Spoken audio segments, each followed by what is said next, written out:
What is your name and what office are you running for? My name is KASSAB. I'm running for the City of Edmonton Ward ANIRNIQ. Why are you running? Well, I'm a father, I'm a neighbor, I'm a concerned person, like anybody else. We have seen the rise of the property tax. We have seen the unnecessarily project that cost the City of Edmonton a lot of money. And we wake up every day, everything is expensive. And every time you talk to a councillor or somebody in the city, they put the blame on the inflation. It's not about also inflation. It's about us, how we manage this money and how we manage this city. So I said it's enough is enough. And I have my background in business, and I feel like I want to do some changes and do some actions for better for me, for my community, for my family. What is your most recent job? I'm a business owner. I have an online business, and I've been working as a massage therapist for 20 years. So I'm a professional and business-minded thinking. If you are elected, what is your first priority to fix? My first priority to fix is to freeze the property tax. And most people, they will tell me, good luck with that. Yes, it's not good luck, it's a math. What we need to do is to stop. Let's say, bike lanes, I'm not against bike lanes, but too much bike lanes is too much. We need to eliminate what we need and what neighborhood they need. For example, some neighborhoods, they don't want bike lanes. Why would you shovel it in their face? Some people, they said, if I want a bike lane, I will come forward and tell them, I need a bike lane here. But when I see the bike lane is provoking the street for the bus, and especially for the elder people or the handicapped, they can't even come closer to the bus stop because of the bike lane. This is not acceptable. How would you balance fiscal responsibility? Sorry, I didn't understand. How will you balance fiscal responsibility? So spending and Oh. the budget. So the balance of fiscal responsibility, it depends on the project. It's not only me, I have to be involved. There's a lot of professionals has to be involved, planners, this and that, you know what? And then also we have to make sure this is come to the priority of the people first. What people matter is people first. That's we have to put priority for that. Let's not expand programs and projects that not necessarily needed. Construction and long timelines are frustrating Edmontonians. What would you change about how Edmonton plans and delivers these projects? So in constructions, it is like Edmonton, like any other city in Canada, that most of it comes in the winter time. The construction, it cannot happen. So we only have a time limit for constructions. We have to make sure this construction doesn't involve with the traffic, doesn't involve with the bus, coming and all with the school buses and all businesses around. So we have to manage all that together just to make sure construction made in an appropriate way and a good one. How would you make Edmonton safer? Well, that's a good question. Safer, I have two elements to think about. Police-wise and homelessness-wise. Because most of people now, they complain about homeless on the road and we're scared from them. I don't feel safe when I walk next to homeless. For the police-wise, we have to make sure the police, they have the proper funding. They have the proper equipment. They have the proper elements and programs to fight crimes in a long term and a bigger wise. For the homelessness, I already talked to the C5, I don't know if you know the C5 is like a bent arrow and all that. I already talked to the CEO, and I already have an example and exactly what they do. They have 4 stages for homelessness. First, they grab the homeless and they find out what is the situation. They evaluate. It's a drug addict, it's an alcohol addict, it's a mental issue. They can't put everything together in one spot. They have to first diagnose what's wrong with this individual. Second, they give him a home, shelter, clean up, give him a couple days to relax, see what's going on. Third, they give him a training. They give him training. What is your training? Do you need medicine? Do you need help? How do you feel? So from that, a training and absolutely going forward, if you need more medication to be safe. After he's clean from medicine, he's like back to normal, we give him training for the job.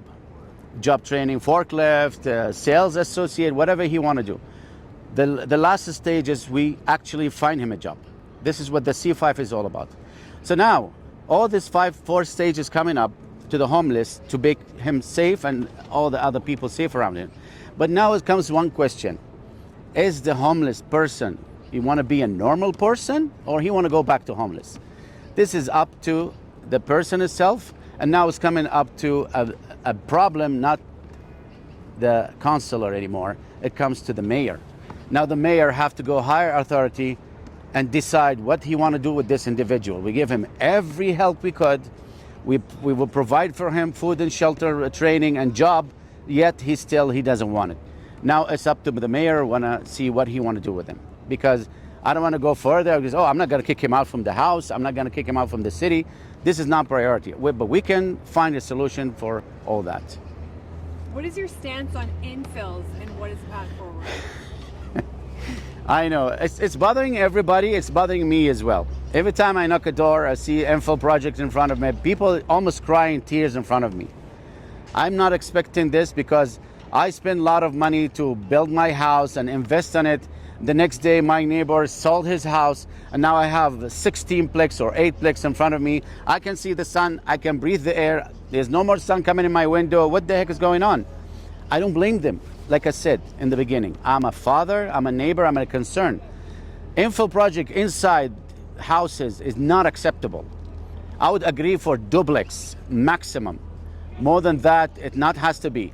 The whole neighbor has to approve. We can't give a licensing for infill project without knowing all the neighbors are approving. But I'm sure 100% more of the neighbor, they're not gonna approve more than two duplex. But one plex is okay, but two duplex is the max. So if you want to do that kind of project, we have to find it in a commercial area, which is fine. Or you can buy just the base of a commercial area on the border of commercial area, because you don't want to see people leaving where the people are working. No, okay, let's make it on the border or the main street, and then behind it is the commercial area. I agree, but not inside the people where they are waiting for the sun to come to their window or the air. What do you think about the city's relationship with the province, and how do you think it should be? Well, the city with the province is not much really given any more attention, because what happened is, I don't understand, which is lack of communication between councillors and mayors and provincial, premium, or what's going on exactly. But I don't see any more attention from the province to us, towards us. Why? I can't go deeper down because I don't know. If I'm elected, of course, I'm gonna grab this relationship back to normal, and we can get as much as we can get fund to the Edmonton area and our wards. What is your vision for Edmonton? My vision for Edmonton, always hope for good, because I'm not a negative person. I'm a positive person. If I'm not elected, that's fine. I'm not gonna be crying my bed, but at least I want it to be going to the right person, to do the right thing. Because I know I'm going to be the right thing. That's why I'm gonna, in the end, once you tell me in the end, I'm gonna tell you what's my promises for Edmontonian, especially Ward Anirniq. If you are elected, what's one thing you want people to remember you accomplished at the end of your term? Okay, so this is what I'm gonna do. The 3 promises I'm gonna say what I'm gonna do for Ward Anirniq. This is your tax money. This is your voice. This is your choices. I'm not here to make them for you. I'm here to represent you. This is the first promise. The second promise, I'm willing to make a community league meeting with all the communities once a month. Let's sit down and talk. What is the issue? What is the challenges? How can we all find solution? But I need participation. Don't expect me to do everything for you when you sleep in your bed. Oh, I give him the tax money, he should be doing that. Well, if you look, maybe my plan doesn't suit you, or maybe your plan doesn't suit your neighbor. So we need to sit down, all of us, talk about what are the challenges, how can we all find solution. My third promise is that, that the councillor, they approve themselves a $10,000 raise a year. Did you know that? Most of people know. For me, I don't accept that for a simple reason. I'm not gonna sit down, enjoy the raise of a people who did not approve that raise for me, did not even say, I know about it. while people struggling between paying for food or rent, making choices between medicine or paying insurance. I'm not going to sit down and enjoy the people who have hard working, sweat blood to pay that money so I can enjoy it in the raise. What I decided to do in that meeting, in monthly meeting, we will see this $10,000 over 4 years as a $40,000. That's a promise for me to give it back to the community. Ward ANIRNIQ. Whether you tell me it's a senior program, youth program, safety and security. Come to me forward. Tell me, I have so much activity in front of my home. I need a camera. I need something. I need some security to, device to just make, I want to make me more safe. You got it. So this money, I'm giving back to the ward, not because I don't deserve it, because I don't feel like I want to enjoy the raise of somebody approved for it for me, and people are struggling to pay for it. Like I said, I'm a neighbor, I'm a father, I'm a concern, just like you are.